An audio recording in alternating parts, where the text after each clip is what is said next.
Taylor Swift drops an album, and the world listens. Fans dissect every lyric, every Easter egg. But behind the scenes, there's a silent revolution reshaping how artists like Taylor connect with fans, monetize their work, and navigate new technologies. Today, the music industry is at a turning point, facing its biggest transformation since the dawn of streaming. In 2023, global music revenues soared to over $28 billion, the highest total since 1999. And this total is projected to reach over $45 billion by 2029. But with rapid growth come new challenges. Changing artist label dynamics and evolving streaming models are redefining the economic model, while technological advances like generative AI bring both opportunities and risks, raising critical copyright questions. How will artists navigate this inflection point in the music industry? What role will innovation and strategic investment play in shaping the future of music? I'm LionTree's James Lindsay. Join me as we explore the future of music in this edition of our Kindred Report.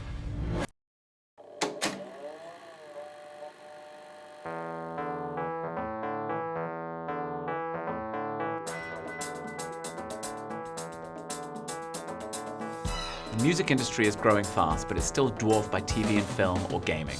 Research from Goldman Sachs reveals that music monetization trails the video streaming industry by roughly a decade, even as music streaming experiences unprecedented growth across platforms. According to IFPI, global recorded music revenues increased by over 10% in 2023, driven largely by growth in paid streaming subscribers. In 2023, the number of on-demand music streams in the United States reached an astronomical 1.2 trillion, an increase of nearly 100 billion from the previous year. However, the average revenue per stream has actually decreased year over year. And for artists, streaming royalties can vary greatly between platforms. On Spotify, they can expect to make an average of 0.3 cents to 0.4 cents per stream, and only after they've reached 1,000 streams. But streaming is only a piece of the puzzle. In 2023, Taylor Swift racked up more than 26 billion global streams on Spotify, generating an estimated 100 million on the platform. To put this in perspective, the singer reportedly earned over $1 billion in ticket sales from touring and over 200 million from merch. This disconnect between rising music consumption and diminishing financial returns impacts both artists and labels. With shifting listener habits, monetizing superfans has become a core strategy for boosting profits in the music industry. At the start of 2024, both Universal Music CEO Lucian Grange and Warner Music CEO Robert Kyncl called out superfans in memos to staff, with Kyncl noting that both artists and superfans want deeper relationships, and it's an area that's relatively untapped and under-monetized. And these superfans aren't just generating profits, they're changing world economies. According to Fortune, the Eras Tour could generate $4.6 billion in consumer spending in the US alone. And for the cities Swift is playing in, the tour has had a noted impact on local businesses. Between ticket sales, travel arrangements, and restaurant bookings, fans are spending an average of $1,300 to see her perform. Goldman Sachs research estimates the superfan market opportunity to be worth $4.5 billion and estimates that the music industry could see an additional $3.3 billion in revenue by 2030 through better monetization. But finding these superfans and monetizing them effectively is challenging. This massive opportunity has led to the rise of superfan platforms like Mellomanic, a platform that equips artists with a range of tools to monetize their work and create deeper connections with their fan base.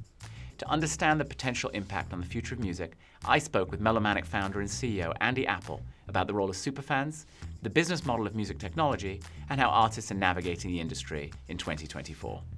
Andy, it's great to have you on the show. Thanks for having me. So, let's start in the obvious place. Tell us about Mellomanic. What is it? What inspired you to create this platform? So Mellomanic's an artist community platform that's fundamentally purpose-built for the music industry. Our goal is to provide artists and their teams with the tools, knowledge, resources they need to own and optimize their fan relationships from that first touch point and discovery all the way through super fandom, monetization, and participation in their community. Seeing the creator space evolve from this niche concept for gamers to this undeniable force of nature across creator categories, and saw music as really that last frontier, the last established category that didn't have a purpose-built platform that had redefined it, the same way we had seen Discord, Twitch, Substack, Patreon, OnlyFans, and a bunch of other category-leading companies emerge.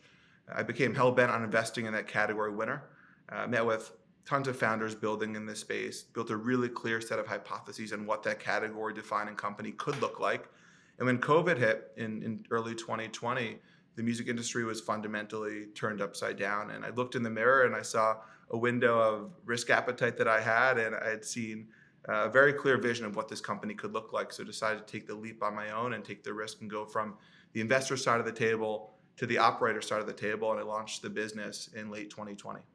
So let's jump into community and fandom, because that's really what this is all about. And it's sort of, in my mind, it's something that everyone in the music industry now is talking about: community and fandom. We're going to talk about discovery as well, because I think you play a role there. How have you seen the concept of fandom evolve over the past decade?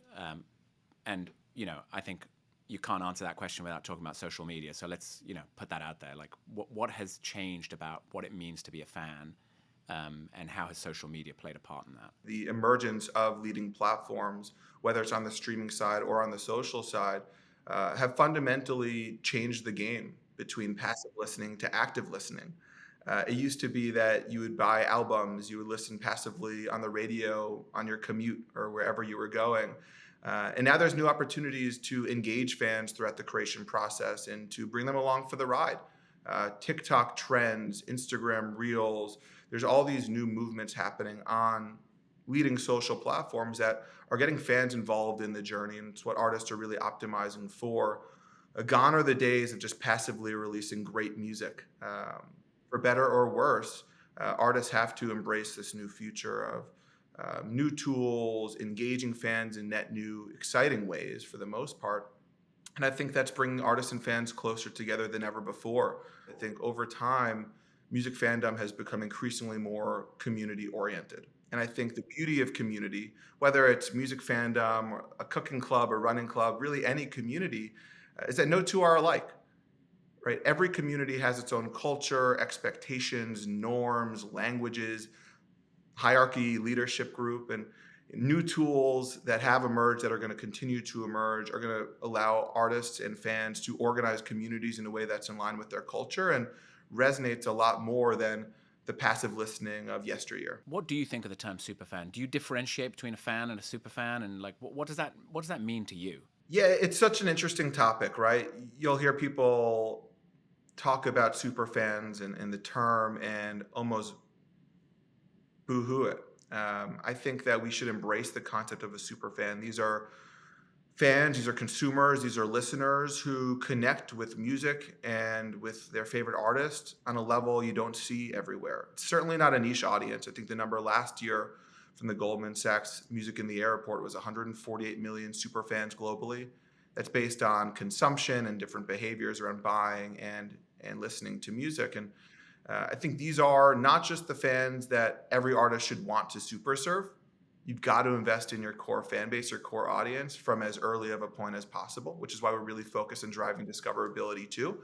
But these are also the fans that you want to get discovered by, right? There's no better proxy for who's going to be a great James Lindsay fan than who else is a super fan in a genre that you're in, right? So we want to embrace the concept of a super fan. We certainly don't want to just be for super fans. We want to be creating compelling experiences for all music listeners.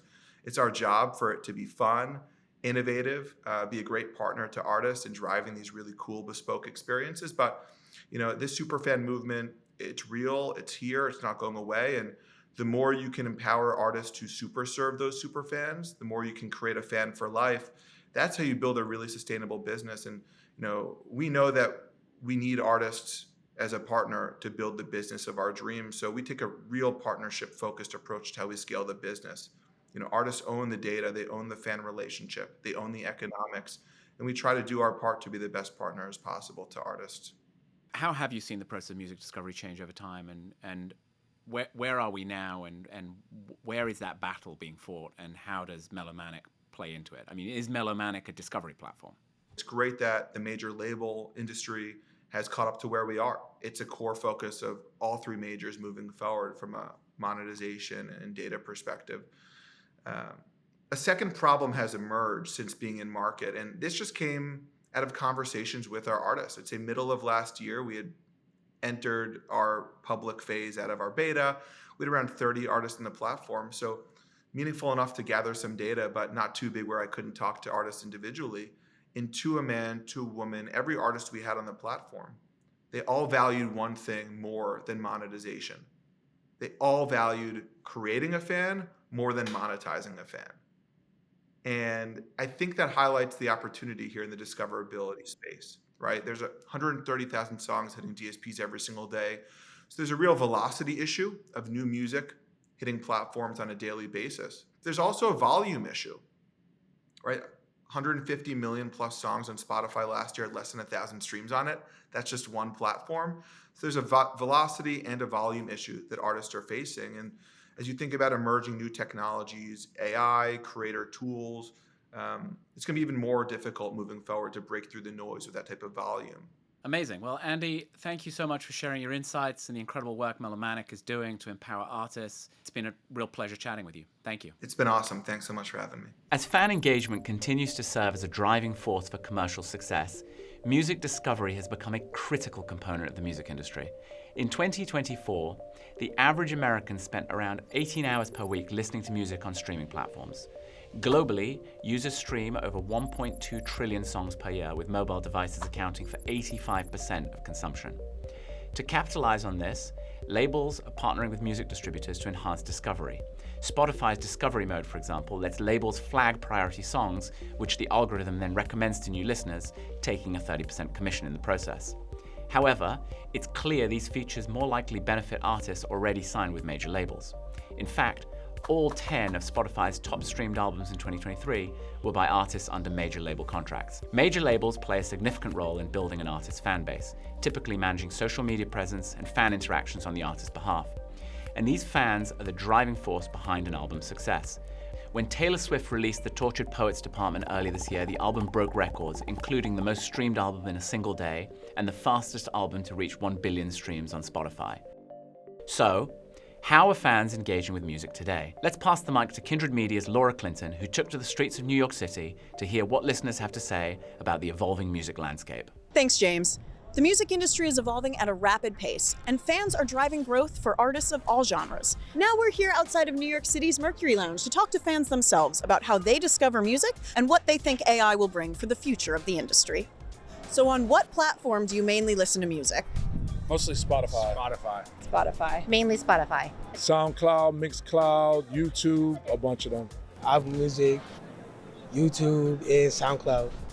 Sometimes Spotify. Do you pay for it? Yes. Yes. Yeah. No. Reason being for me, I live the culture.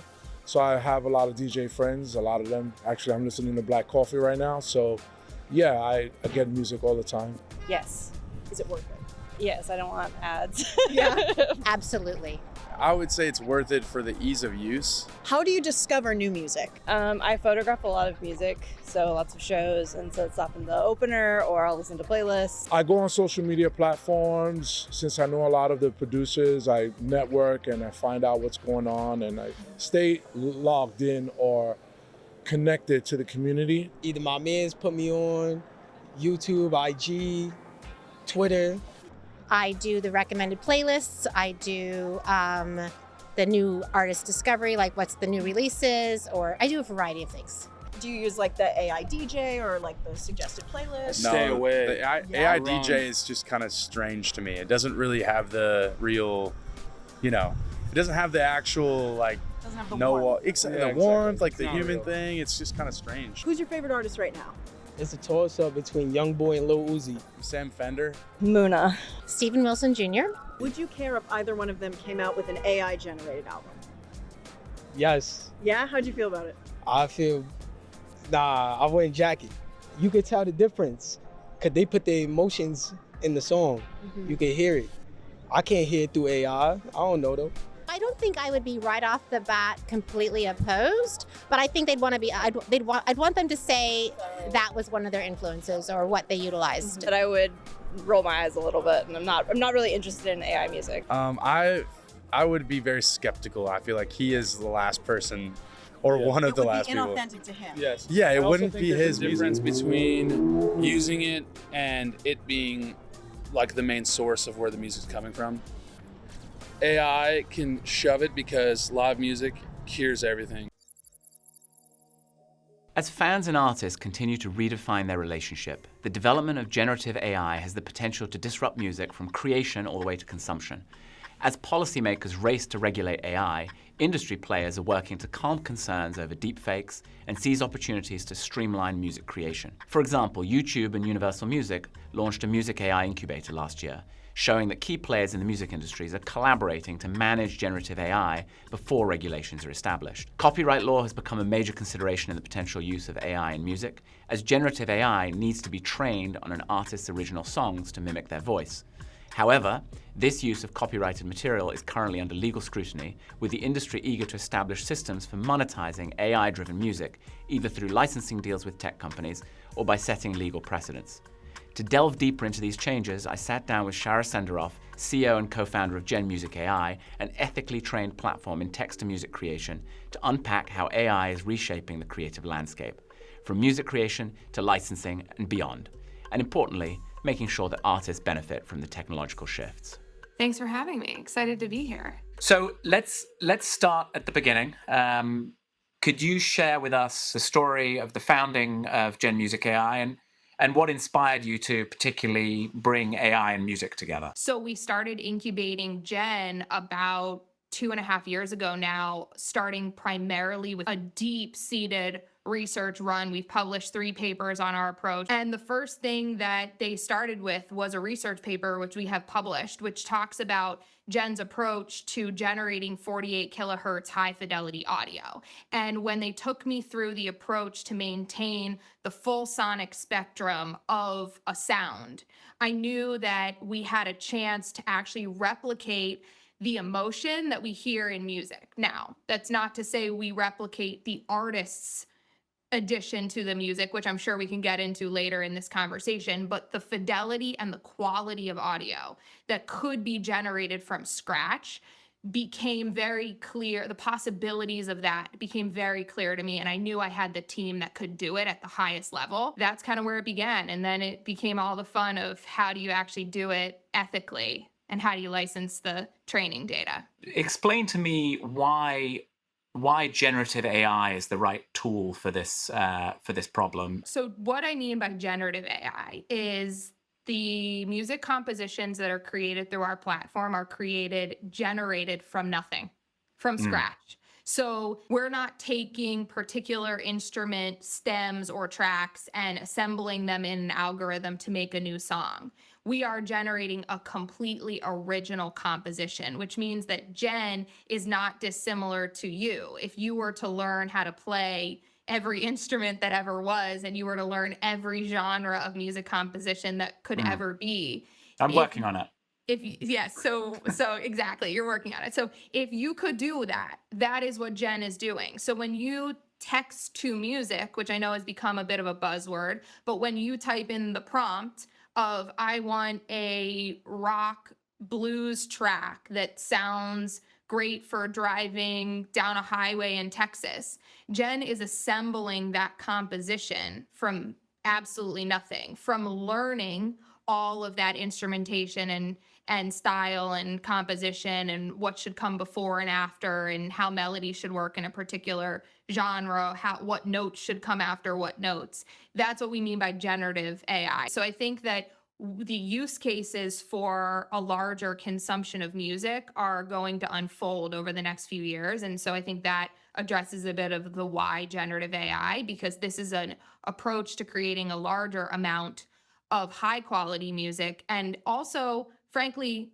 more importantly than that, it allows someone who doesn't have the vast knowledge of instrumentation, but has a creativity or a song in their heart, to be able to make something that can go with a project or a video or just an experience that they want to bring to life. It shouldn't necessarily have to be that you have to spend your entire career learning an instrument to make something. This is allowing more people to get in. What are the biggest changes you expect AI to bring in the music industry? Let's just start with the next 2 years. I believe what will happen in the next 2 years is a good amount of the Billboard 100 will see, if out of 100, I bet you we're seeing 5 to 10 of those songs that have used generative AI samples within them, if not a full song.